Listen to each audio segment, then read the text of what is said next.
At first, I hated abstract art. Illustrations by Pete. When I looked at it, it was just like, okay, there's just stuff thrown on a page or on a canvas. No skill at all, it was just splashed on there. The more I looked at, though, the more I saw, this is kind of interesting. I really don't like this one. I want to kind of look at this one. Could there possibly be some kind of skill involved with abstract art? Then I started to notice the contrast. That was interesting. The pieces that didn't really have the contrast, I didn't really like. The pieces that had the contrast, it was a little more interesting. Then I noticed the composition. They're composing this piece just like a regular piece of art. It isn't anything, but it looks like maybe they did it in such a way as if it was something. They were composing it in that kind of structure. And they had the leading lines into the points of interest. Then they had the details that made you focus and separation of what the main focus of the piece was versus what you shouldn't be looking at. And kind of keeping your eye all in this piece all at one time. Holy crap, there's actually skill in abstract art. Then I started to create abstract art and it blew my mind even more. I thought, I don't understand. It's actually hard to create something abstract that is interesting to look at, that captures your attention, that you want to look at. It's hard to make nothing look interesting. That's a hard thing to do. And I was hooked. And there are many reasons why I love abstract art now, and I do it all the time. It's not just once in a while. I love to do abstract art. It's become a passion of mine. And I like to see if I can do something more interesting than the last time I did it. And I have a couple of different styles that I like, but I think the number one thing that I love about abstract art is the experimentation. I can kind of come up with some kind of an idea of something I like to do and make it into something abstract and then add little things to it and see if that works. Maybe I enjoy doing that, like the watercolor. I'm going to flash one up on the screen here somewhere. I don't know. I think this side has more room on my face. So this side, I'll put up something. When I started doing these, I just experimented. I just started doing it. And I absolutely loved it. So it's just, you never know what you're going to find out. And I've never seen anyone do anything like, I don't know if that's still up, but like what you just saw. I don't know if I've ever seen anybody do something like that. But I love it. So in this one, I'm going to show you two different experimentations. It's something similar to something I've done before, like maybe one of those pieces, but different, entirely different, and just try and do something else with it. And then I'm going to do something entirely different that is nothing like that. It's going to be, you'll see. I don't know if I even know what it is yet, but you'll see. I'm going to experiment. We're going to do this together. And stay tuned until the end because someone has decided to share some art with us. And we're going to look at it together. So that'll be at the end of the video. Alright, let's get into it. Okay, so this first one, I'm going to do something similar to what I did, only I'm going to try this with acrylic. Now I'm doing this on an artboard. It's still the mixed media paper. It's from Canson, but I'm going to use the acrylic on it and see how it works. I started out kind of dabbing the paint everywhere, and then I went ahead and just said, you know what, I'm just going to screw that over and just kind of blend everything out in a sideways fashion, a diagonal fashion. You'll see how that works. But I started just putting the color down, just kind of blotting it everywhere. It was just a little bit too thick for me. I didn't want it that thick because I was going to draw on top of it, and I didn't want all those little bumps all over the place, so I had to smooth it out a little bit. But either way, it came out exactly how I thought it would come out. And if you notice in this one, when I start doing the drawing, the main section, the part that I start, the first center section, it goes all the way across the page, that I kind of do in one style. Then anything that comes off the top, I do in a certain style. Anything comes off the left side, and the bottom, and the right side. All different things that I do to it, but I do them the same for everything on that side. So just something I was experimenting with. I don't think it came out terrible. I kind of liked the way it came out. It's nothing special. It was just fun to do. I enjoyed it. It was a joy to do. I think that's one of the most important things about art. If you're not having fun, you are doing it wrong. So you have to have fun when you're creating, and it doesn't matter what you're creating. I don't know. I would just, when I started doing this, I was doing a lot of normal stuff that people do when they start doing it. I was doing landscapes, which I still do a lot of, tree studies and that kind of stuff. And I like doing the studies more than the finished pieces. I like doing the sketchy thing. For me, things that look more sketchy when you're doing something in real life is more appealing to me. Maybe not to you, but definitely to me than it is if I was doing a finished piece of something. So I usually do that. And then animals, I was doing a lot of birds, and then the birds were starting to get, I just do the bird after bird after bird every day. So then I started to switch that up with the landscapes a little bit more. And then I started to do frogs and different things like that. But in the end, it was kind of repetitive. So I said and I still draw a lot of those things. I still paint a lot of those things. You don't see it here because this is more about me experimenting with abstract stuff. I enjoy doing that, and I like talking about it, and I like showing you while I'm doing that. So the other stuff is usually like when I'm sitting out somewhere doing something. I'm sitting outside in the backyard, or I go to a park somewhere, or even just sitting on the couch. That's where I like to do the other stuff. I do a little study of something, and I can sit there and I'm not really paying attention much to everything all at once. So I might be watching TV, I might be watching the birds, I might be watching the dog, and I'm just doing little sketches and things. That's what I enjoy doing on my spare time outside of this. But when I'm here, I like to experiment with my abstract art. That's just what I like to do here, and talk to you about it and see what you think about it. And do you do anything that looks like this? Maybe do you do anything that doesn't look? I don't know. Whatever it is you do. And then in the second piece, I wanted to experiment a little bit different. So I know I'm a moron sometimes. I started to do the artwork again without pressing record. That's the dumbest thing. I'm sitting down to make a video and I don't hit record and just start painting. Anyway, it doesn't matter. It was just the base layer. I put plenty more layers on top that you get to watch me do. But this one was done with watercolor. So I put the watercolor down on the page, and then I used ink. Now this is one of my favorite things to do.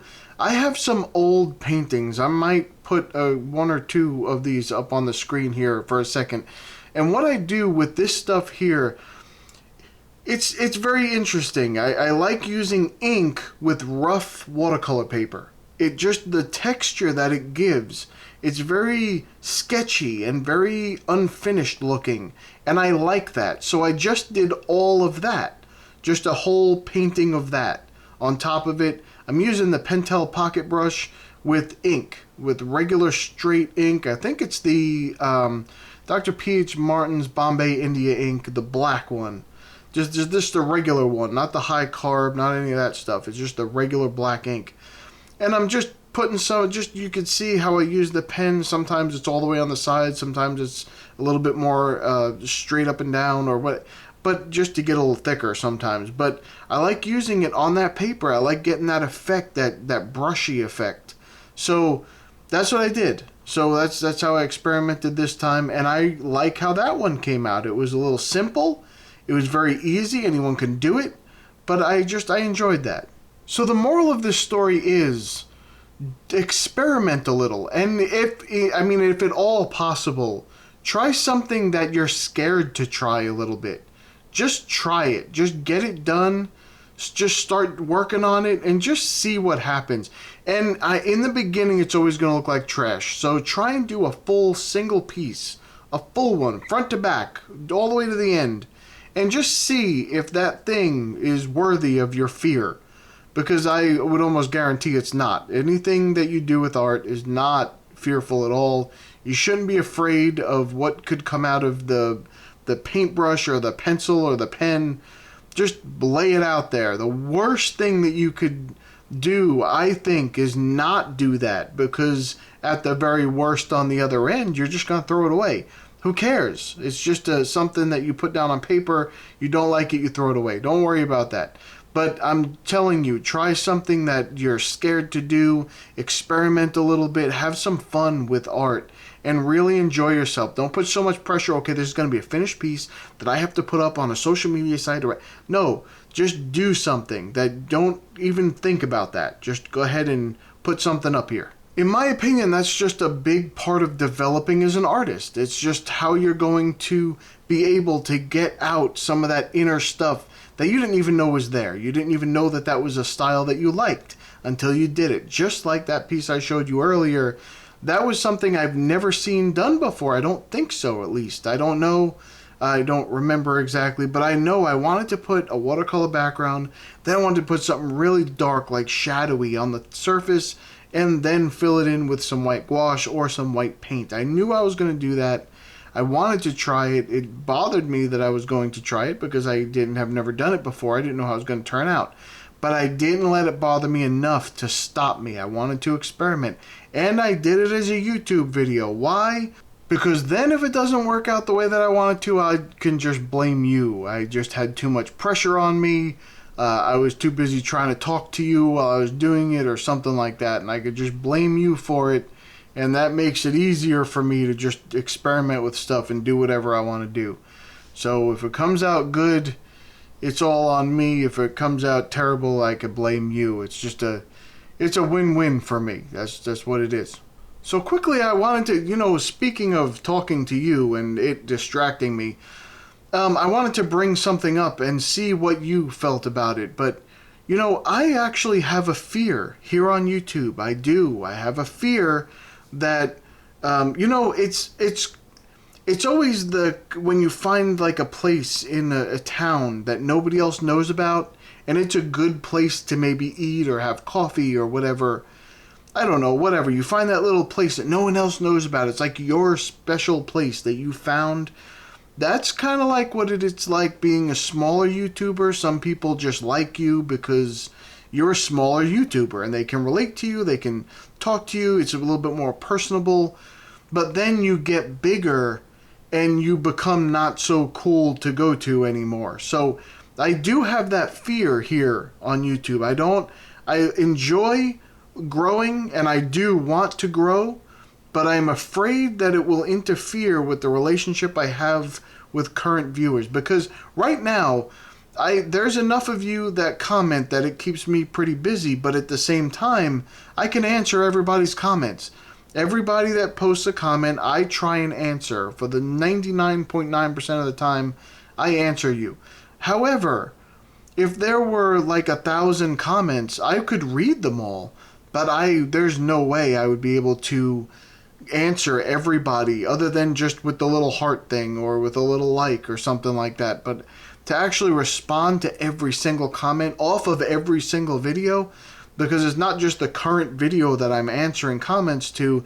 Sometimes it's videos from a year ago that I'm getting comments on that I'm also answering at the same time I'm answering the video that's live and just went up. So, but I don't know if things get real big, how do you feel about that? I know the way that I look at it is when it's a smaller YouTuber, I know I'm going to comment, I know they're going to see it, and they're either going to respond or not. If they don't respond, then something is wrong because they're a smaller YouTuber. I know they're not getting that many comments. But if they do respond, I get it.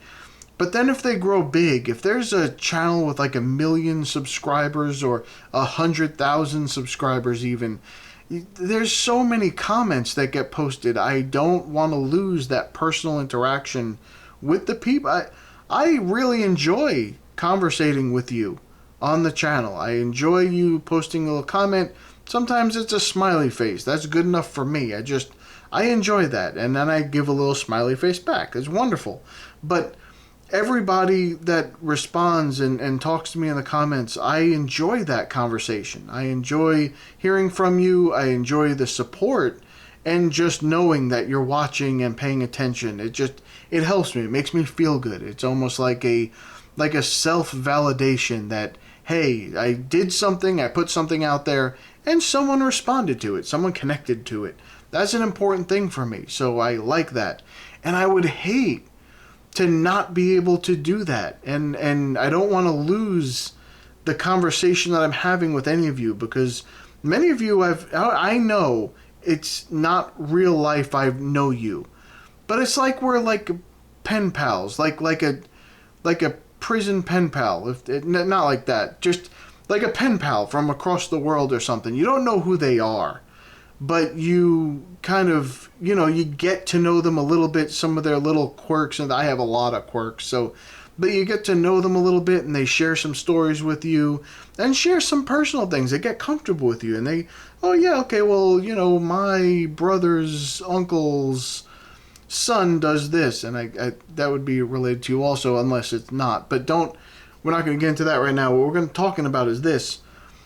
You get to know people. They share a little bit with you, and I'm trying to share some personal things as well, so that we get to know each other. And even though it's not a real life situation, although YouTube does happen in real life, I hate to break it to you, this is a real thing that you're watching. This isn't like a hologram or something. So, but anyway, you know what I mean. It's like we're virtually friends. I've never met you. We've never sat down and had coffee. At least most of you. I've met some of you, but not all. A couple of you, but not all of you.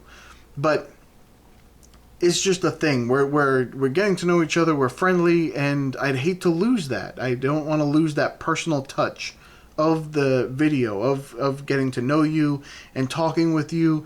And some of you I've shared emails with outside of here. We've had conversations. We just share a couple emails back and forth and talk to each other. I enjoy that kind of stuff. But this is, I don't want to lose it. So how do you feel when you're on a smaller YouTube channel versus when you're on a bigger YouTube channel? Do you tend to not comment so much on a large channel because you don't even think that they're going to see you and that they're not going to respond to you? I promise you this. I don't care how big I get. I will read every comment and at least give you a like or a heart thing or whatever. No matter how many people are subscribed to the channel, no matter how many comments I get every day, I will respond to you if possible the same day, as soon as I can. That's how I'll say it. As soon as I can, I will respond to you. But I still want to maintain those relationships of people that have helped me build the channel and have been with me for a very long time. I will always try to answer your comments specifically. So if you don't feel like anything happens with this channel, if it ever gets bigger, that's going to be a problem. I am fearing that could be a problem, but I hope you don't fear that, because I will do everything I can to make sure that that's not an issue. I went on way too long about that subject, but I know I'm repeating myself. I just want to make sure that I want to see how you feel about it and let you know how I feel about it, because I can still do that. We're small enough to still do that. Okay, now we're going to look at 3 pieces from May.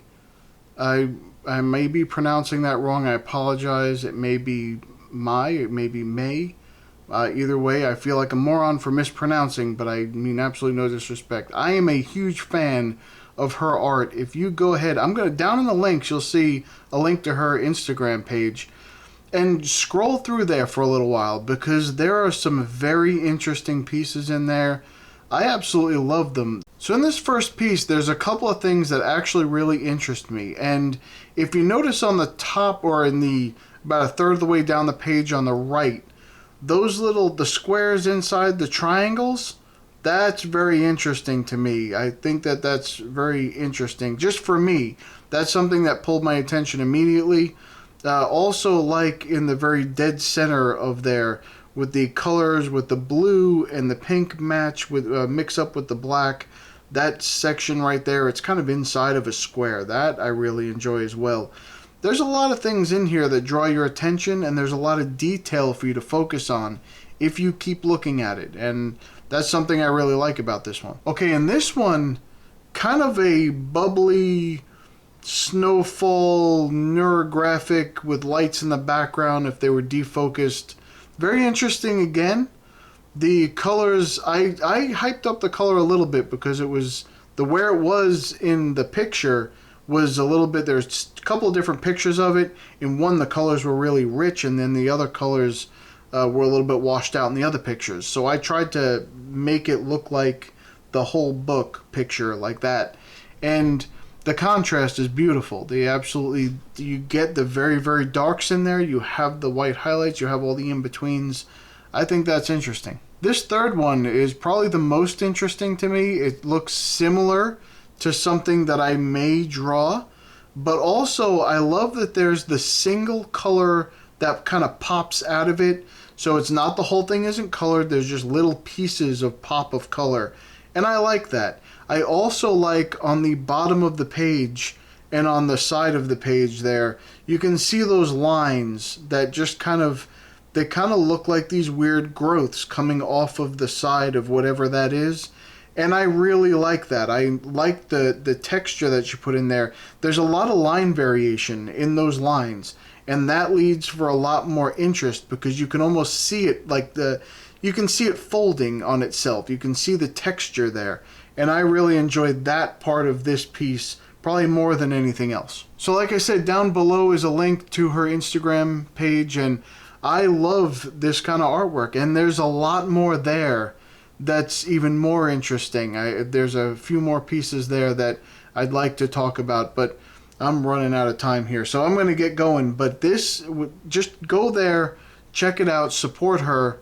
I am absolutely a fan. So thumbs up the video if you're going to go right now and the next thing that you do is going to be an experimentation with abstract art, and you're just going to let loose a little bit and try to do something that you've never done before, or maybe something that you're scared to do, and you're just going to do it because you don't care. You're going to throw caution to the wind and say, screw it. If this turns out bad, I'm just going to blame Pete. You do that. You even post it and say, this mess is because of this moron who told me to do this. All right, that's about it for me. I'm going to go, and I'll see you in the next one.